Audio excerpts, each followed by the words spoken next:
Hello, hello, hello, hello, hello, hello, hello, hello, hello, hello, hello, hello, hello, hello, hello. This is the video on Minoan and Mycenaean Greece,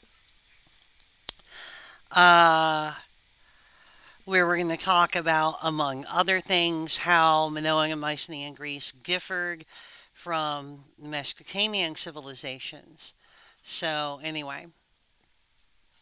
So here we go. Um,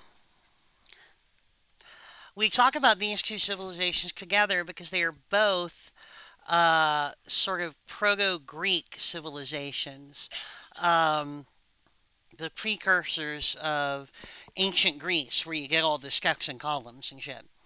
Um, but anyway, um, so we'll start with the Minoans.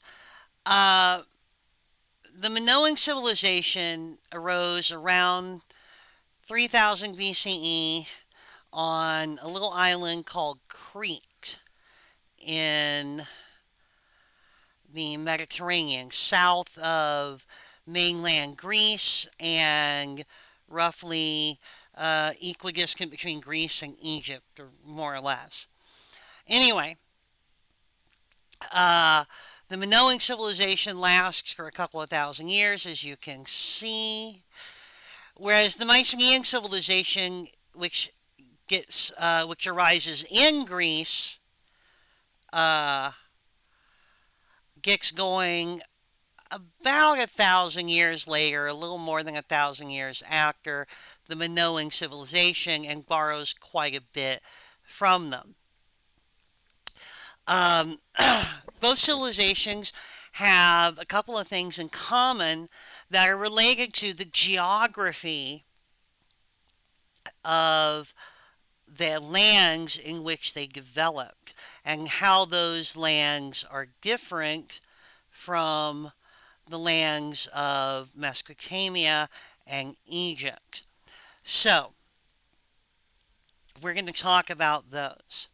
Okay, so let me get to my thing here. Okay, you can see that I really miss having a whiteboard, right? I really miss being able to just write stuff on the whiteboard. Anyway, okay. So, the Minoan civilization arises around 3000 BCE, lasts for nearly 2000 years, and is still, in many ways, very mysterious to us. Although we've been able to put together a lot of how their civilization worked thanks to archaeology and writings that other people made about them. One of the main reasons that they are mysterious to us and that we can't rely on their writings is that their language, which is called Linear A, stop that. Their language, which is called Linear A, uh, is not deciphered. We haven't figured out how that language works. Um, it is perhaps related to early Greek language, but the Proto-Greek language, but we don't know because we can't translate it, any of it.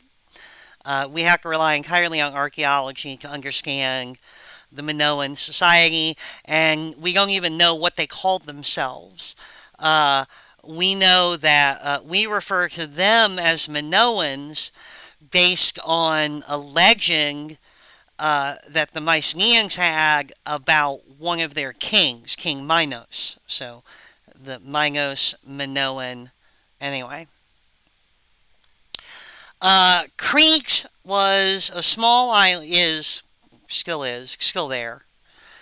Crete's a small island um, with a lot of mountains on it, and not a lot of flat, arable land. In this sense, we don't normally regard Crete as a cradle of civilization like we would with Mesopotamia or the Nile River floodplain, uh, because it doesn't have the same characteristics that those cradles of civilization have.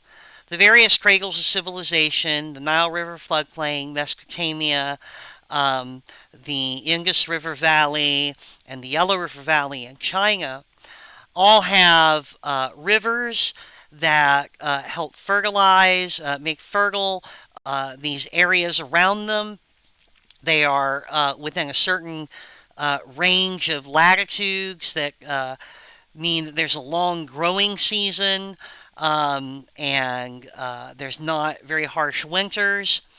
Um, they provide uh, lots of flat, easily plowable ground. They're easy mode for agriculture. We've talked about that before.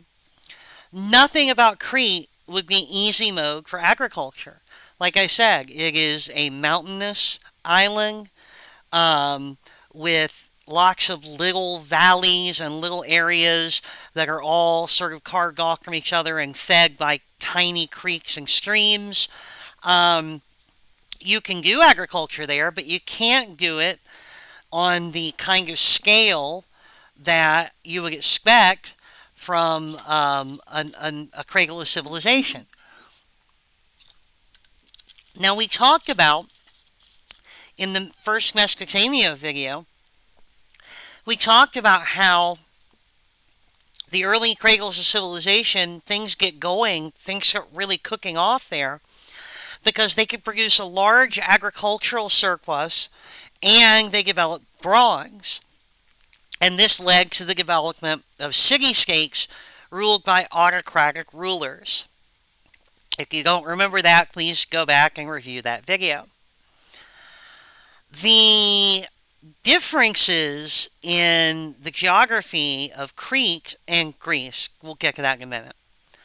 The differences in the geography between Crete and Mesopotamia mean that society developed in a completely different way um, in Crete. And thus, the Minoan civilization is very different from the two civilizations, or the Mesopotamian civilizations, there are multiple ones, and the Egyptian civilization, there's just the one. Um, Crete is very different from both of those areas. Um, the kind of the Minoan civilization is very different from Mesopotamian civilization. And let's talk about how it is. So, what happens in Mesopotamia is rather than having large agricultural surpluses that are produced that enable the concentration of resources to create a city state, the various agricultural areas are isolated and they produce what's called distributed nodes of production. Distributed nodes of production. Here, let me type that.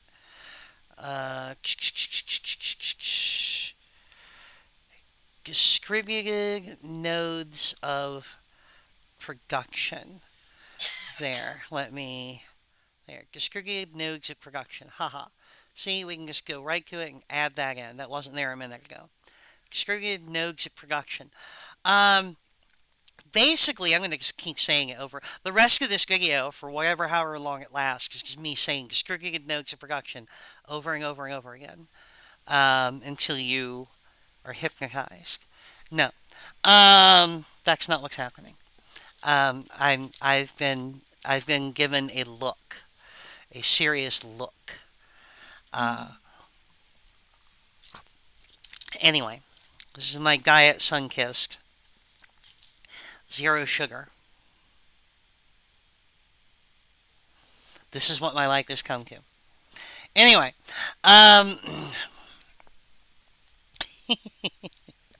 where was I? Distributed nodes of production, right. If you think about the different areas of the island that they couldn't concentrate their agricultural production the way that you could on the flat, broad plains of Mesopotamia or the river floodplain of the Nile River. Um, You couldn't concentrate your agricultural resources in these distributed nodes of production the way that you could in those places. So, because they couldn't concentrate their resources, they did not develop city states. Rather, they developed palaces. Now, palaces existed the city-states had palaces. But what we have in Minoan civilization is systems of palaces instead of city-states. In other words, what we have is a system where the king, and I'll get to talking about kingship in a minute, the king would rule from a palace, and that palace served as a center of political activity and even commerce, um, in a way that cityscapes did as well. To a certain extent, the palace could serve as this, but it couldn't grow to the whole size of a city-state. So it never achieved the kind of centralized autocratic rule that happened in the Nile River Plain or in the floodplains of Mesopotamia. You don't get that. You don't get those autocrats like you do in those places. What you get instead is something called simple kingship. Simple kingship. Let me explain how this works. Imagine in each node of production, in each productive area, in each area where there's agriculture and crafting going on, imagine that there are families that are prominent. There are families that are, the wealth is not evenly distributed. There are families that are landowners. Um, Now, in those families, the father and the elder males have authority over the other people in the family. Okay, so now there's not just one area producing agriculture and crafts and things like that, though. There are multiple ones. So you've got the people in one area, you've got the people in another area, and you've got these families and their leadership structures in each family for each area. Okay, now inevitably, what's going to happen is that these families are going to come into conflict at some point with each other. They don't have to be in constant conflict, but there is going to be the case that there will be conflict, right, that arises between them. Okay, so what happens then is a different system. Now, in Mesopotamia and in Egypt, you have the autocrat, and I explained in that video how an autocrat arises and begins to exert authority over an entire region. But there's no one person in charge in this distributed nodes of production model that arises because of the geography of Crete, where the Minoan civilization was. There are multiple people in authority in their local little area. Now, any civilization that wants to do any serious business and get on with life rather than constantly being locked in warfare has to answer the question of how do we resolve these differences? How do we stem disputes and put the lid on warfare as much as possible? This isn't to say there was no warfare. Remember, in Mesopotamia, every city-state had its own autocrat, and those autocrats had to deal with revolutions against their authority. They had to deal with other autocrats who wanted to conquer them, or other autocrats they wanted to conquer. You know, it was very much, it wasn't anarchy, though. The autocracies provided some kind of structure, nonetheless. You can imagine what it would be like if it was just constant warfare all the time. Not a lot would get accomplished. So, how did they resolve the situation in Crete, in the Minoan civilization? What did they do when confronted with this conflict between the heads of families, between these noble families, if you will, um, in the various nodes of production? Well, the way that they resolved this is that the various heads of the families, the heads of the wealthy and therefore well-armed families, the war leaders, would choose one of their own to be king. Okay, so we see this illustrated in my very advanced stick figures that you're looking at. Okay. Um,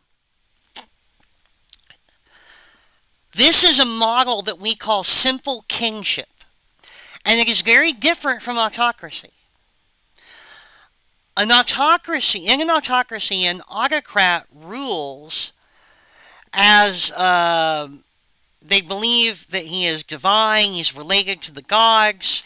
Um, they believe that the autocrat is all powerful, that his word is law. Everything he says must be obeyed. He owns everything, and other people only use it out of, his kindness and grace. In Egypt, they thought the autocrat literally made the sun rise and set. In Mesopotamia, the autocrat, because of his supposed relationship to the gods, was kind of like a head priest. And he would participate in religious ceremonies that would bless the crops of the fields and things like that. The autocrat uses the concentrated agricultural surplus to fund his military and his caste of priests that effect his rule over his entire dominion. But that's because they can concentrate those resources. When you're talking about an area with distributed nodes of production, there's no concentration of resources. There's different little areas producing their own resources with different people in charge of that. So those people select a king. The king is not an autocrat. The king is a member of this class of wealthy heads of families. The king is a member of the noble class. He's one of them. And he is agreed upon by these heads of family, by these war leaders. They agree upon who's going to be the king. Now, I make it sound all very peaceful, like they just went and, had a vote, like electing a class president or something. It wasn't always peaceful. Sometimes, if there was a dispute over who should be king next, the people who wanted to be king would have to kill a bunch of folks about it. If you kill everybody who says you shouldn't be king, then, whoever's left lets you be king, I guess.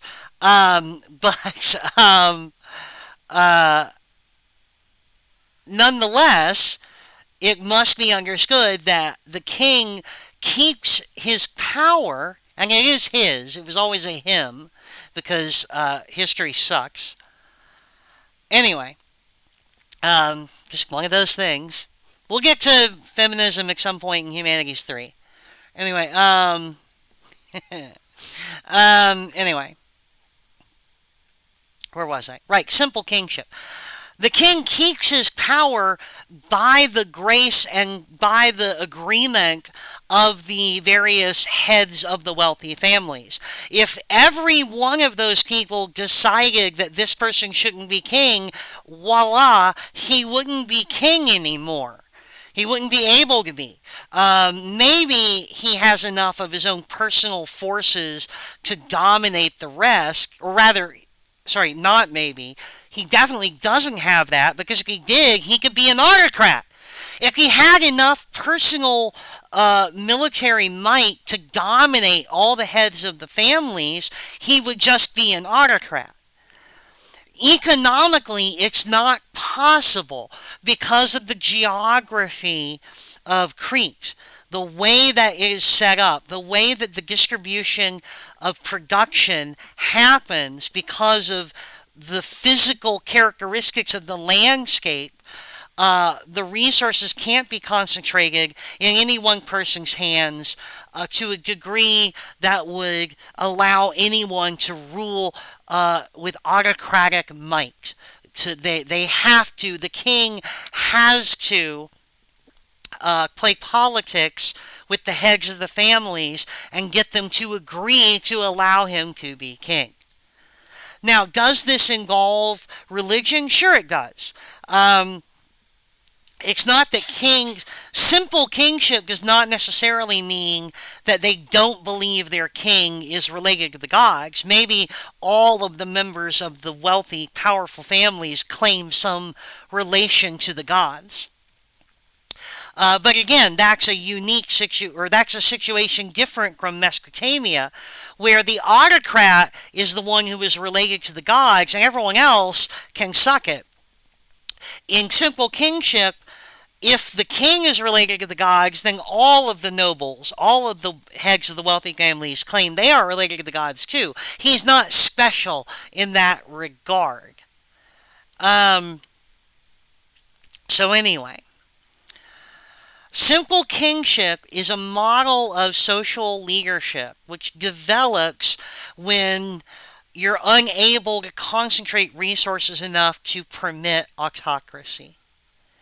In all of the cradles of civilization that we've talked about, Mesopotamia, the Nile River floodplain, the Indus River Valley, the Yellow River Valley, in all of these areas, concentration of resources was sufficient to allow autocracy to emerge. But while bronze was discovered at around the same time in Crete as it was in Egypt and Mesopotamia, possibly because they got bronze from them. That may have happened. While bronze tools and weapons were developed at around the same time, around 3000 BCE,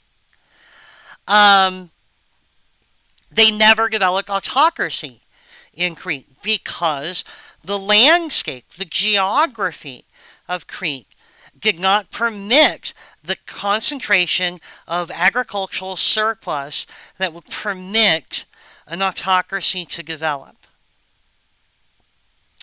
Okay. Hopefully that is clear. So let's talk a little bit about Minoan society. What were the Minoans like? Well, the Minoans, Crete is not a big island, and Minoan population was never huge, usually an order of magnitude lower than Egypt, let's say, or Mesopotamia. In order to achieve any kind of prominence, they couldn't just go out and conquer their neighbors. They weren't going to conquer Egypt. They weren't going to conquer Mesopotamian civilizations. If they wanted to achieve wealth beyond what they could get from the mere resources they could produce on this island, they couldn't just go out and conquer someone else and start taking even more resources from them. They had to rely on their skill. And the Minoans were renowned as skilled artisans. The Minoans became very skillful at creating pottery. They became skillful in building things and shipbuilding. And they were able to acquire wealth and prominence beyond what you would get just from the amount of agriculture that can be produced on this little island. They were able to acquire wealth and prominence beyond that through clever trade relationships and through their great skill as artisans. Minoan civilization, even though we don't know about it, they've left behind a rich legacy of art. And in their palace building, remember I talked about their palaces that were centers of politics and trade, They've left behind some amazing stuff. Um, the palace at Knossos, which is a Minoan palace site that is very well excavated and very well known. We're talking 4,000 or 5,000 years ago, 4,000 years ago, roughly, that the palace at Knossos had what's called hypocaustic heating. So, my spouse and I, Morgan, we watch a lot of HGTV, and one of our dream things to have is in-floor heating for the bathrooms. I don't know if you're familiar with this, but watch HGTV. Watch people doing like flipping homes and stuff and putting in cool or remodeling their bathrooms. And sometimes they'll put in a heating system under the floor of the bathroom so that when you get up and you wake up in the morning, you walk into the bathroom, it's not cold in there, it's nice and warm on the floor. And isn't that cool? Um, Now, nowadays, those in-floor heating systems are usually electric. But there's another way you can do it. You can put a system of small pipes under the floor that circulate heated water. And the radiant heat from the hot water running through these pipes heats up your floor. Usually like ceramic floor tiles or something that conduct the heat well. Well, that is called hypocaustic heating. And that's what they had in the floors of the palace of Knossos. They had clay pipes running under ceramic floor tiles. They had clay pipes running under them that they would pump. They had big pumps where they could pump the water through it, and the water would come from these big places where they would boil the water, these big vats where they would boil the water and then pump it through the pipes, and the radiant heat from the water being pumped through the clay pipes would heat up the floors. This is how they heated the palace. They had in-floor heating 4,000 years ago in the palace at Knossos. That's bonkers, man. The Minoans were very clever. They were highly skilled artisans. They put all their chips on that one. They weren't going to win military victories over their neighbors, so they became super, super good at making stuff, and then they sold that stuff. And the Minoan civilization was quite influential in that way. Minoan-made artifacts have been found all over the Mediterranean. They had a massive trading empire at one point.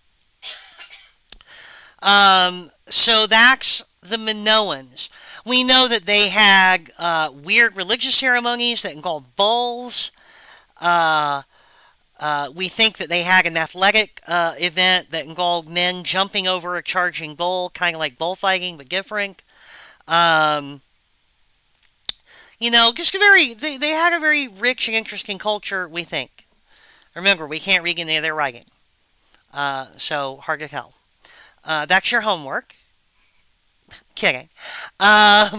If you do translate linear A, though, I will take credit. Anyway, no, again, kidding. Although I tell you this, if you have a talent for languages, consider going into ancient languages. Latin, lots of people do Latin. Greek, lots of people do Greek. But the ancient Mesopotamian languages, like Sumerian and Akkadian, there's maybe a couple of dozen people on the planet who understand these well enough to actually read them. And there's hundreds of thousands of backlogged clay tablets that we have that are untranslated still. We've only translated a small fraction of the clay tablets we have in Sumerian and Akkadian because there is a bottleneck of people who actually know how to read Sumerian and Akkadian. So if you have a talent for languages, You should consider this because if you get a job doing it, you will never be out of work. That is guaranteed work forever. Now, it's going to be work where you sit in a little office and you stare at clay tablets for the rest of your life. But hey, jobs are hard to come by. Stop complaining. Anyway, where was I? Right. When we can't read their stuff. So we've had to rely on archaeology and things that other people wrote about the Minoans to get a sense of who they were. Okay. So, I'm going to talk about the Mycenaeans. I'll talk about the downfall of the Minoans in just a moment, and it's kind of connected to the Mycenaeans. Um, okay, so the Minoan civilization arose on Crete and was prominent for a long time. The Mycenaean civilization doesn't get going till about 1750 BCE, and it gets going on Greece. I wrote that here and I blocked off part of the thing, but it's going on mainland Greece. Now, the Mycenaeans are basically the alpha release version of the Greeks. Um, they are the early version of what we would think of as ancient Greece. Um, the legends of the ancient Greeks, like when they talk about people like Achilles and Hercules and people like that, the legends of the ancient Greeks are legends set in the Mycenaean period. They are about the Mycenaeans. So the stories that the ancient Greeks told about the legendary heroes of the past and stuff like that, those were stories about Mycenaeans, about Mycenaean Greece. Okay. Um, what were the Mycenaeans like? Well, first of all, the Mycenaeans practiced simple kingship for the same reason that the Minoans did, the geography of Greece. Greece is very mountainous. It's cut up into a bunch of discrete areas by the mountains that are in it, and the land isn't fertilized by any major huge ass rivers, the way that the Nile River floodplain and the Mesopotamian floodplain are fertilized by those rivers. So again, they suffered the same concentration of resources problem that the Minoans did, and they wound up practicing simple kingship. Um, they also had a society that revolved around palace complexes that served as centers of trade and politics, but not city-states. They did not have autocratic rulers. They had kings that had to rule and do some politics playing with the heads of the major noble families in order to retain their power. Okay, there were lots of kings in the Mycenaean civilization. Not just one, there were bunches of them because Greece is pretty large. And they like to fight each other sometimes. Anyway, the Mycenaeans, there were a lot more of them. Like I said, compared to Crete, Greece is sizable. It is pretty large compared to Crete. Their population was pretty big. The kings in Mycenae fought each other a lot, so they devoted a lot to the arts of warfare. They were not particularly clever in the arts. For a long time, for most of Mycenaean history, the main artifacts, the main crafted artifacts that we find for most of Mycenaean history are Minoan. In other words, you can imagine a land full of fairly warlike people that spent a lot of time fighting each other, and if they wanted really good shit to have, they bought it from the Minoans. So there you go. Um, the Mycenaeans may have, it is unclear what happened, but probably a few hundred years before Minoan society comes to a complete end, because you'll notice that, again, the Bronze Age collapse, which I'm going to talk about later, the Bronze Age collapse happens around 1100 to 1000 or so.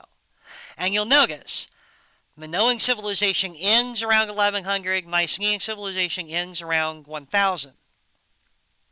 But Minoan civilization really starts going down the tubes around 1500 or so. It starts going kablooey several hundred years before it just completely collapses. Now, why does that happen? And how do we know that happened? Well, first of all, we start seeing fewer and fewer Minoan artifacts in other places. We see a degradation of Minoan artifacts in Crete. And last but not least, we start seeing a lot of Mycenaean artifacts show up in Crete, which means that rather than the Mycenaeans fighting amongst themselves in Greece and then buying all their cool, well-designed stuff from the Minoans were using Mycenaean-made stuff, which means maybe that the Mycenaeans conquered them, which certainly would not have been out of character. Why would the Mycenaeans try to conquer the Minoans? Well, the Minoans were wealthy, almost certainly wealthier than the Mycenaeans. They maintained a trade imbalance for, hundreds of years, where they had the advantage in trade. And it's possible that the Mycenaeans just conquered them because they didn't really grasp the concept that if you conquer the people who make all your cool shit, if you conquer them and despoil their lands, that the Mycenaeans may not have grasped that if you conquer the people who make all of your stuff and despoil their lands, that you don't have their stuff anymore.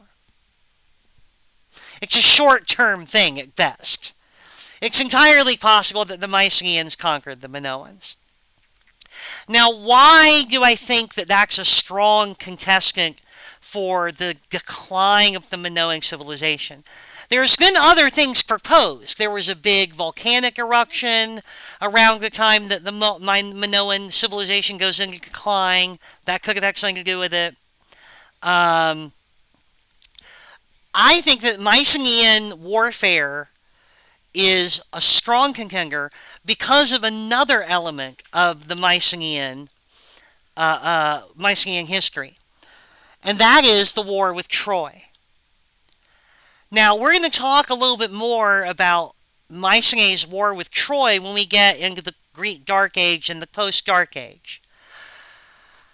Not because it happened then, but because there was a very famous book, it's a poem, it's a long poem, it's an epic poem, but there was a very famous epic poem written about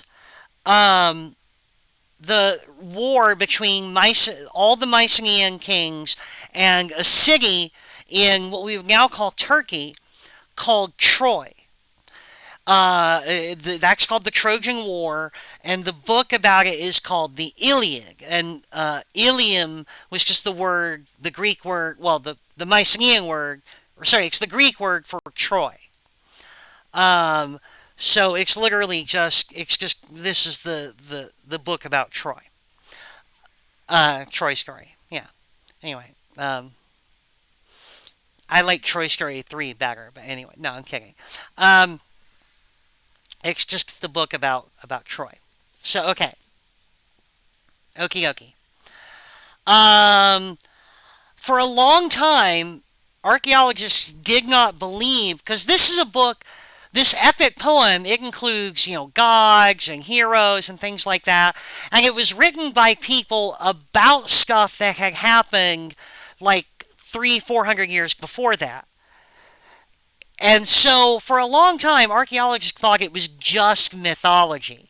That it was something that maybe the Greeks thought was true, but wasn't really true. And they thought the city of Troy didn't exist. But eventually, archaeologists found it. And we've confirmed that, I say we as if I had any involvement in that. I did not. I'm not an archaeologist. I took some archaeology classes because I thought about majoring in anthropology. And then I found out that if you do graduate work in anthropology, you have to go or in archaeology for that matter, you have to go and live somewhere where there's no air conditioning and no Taco Bell. And you have to go do that. Like if you want to do archaeology on Egypt, you have to go to Egypt and live there and live in little tents in the ruins. And if you want to do anthropology with some tribe in New Zealand, you have to go live with the tribe for 6 months or whatever. And I was not what New what did I say? New Zealand. New Zealand still has tribes. I don't know. Maybe New Guinea. Anyway, New Guinea, New Zealand, New Jersey, wherever. If you want to go live with these people, you have to stay there for a period of time and do your ethnography and stuff. And I just wasn't up for that. I wasn't up for anything that required me to not have air conditioning and fast food. So, this is why I get philosophy, which is fundamentally something you can do by sitting in your office. Yeah. So, if I have to quote a great philosopher, if I have to leave my office to do philosophy, I don't want to do it anymore. Um, but anyway, where was I? I don't know. I don't know. Troy story. Troy story. Yeah. So archaeologists, we've determined that we've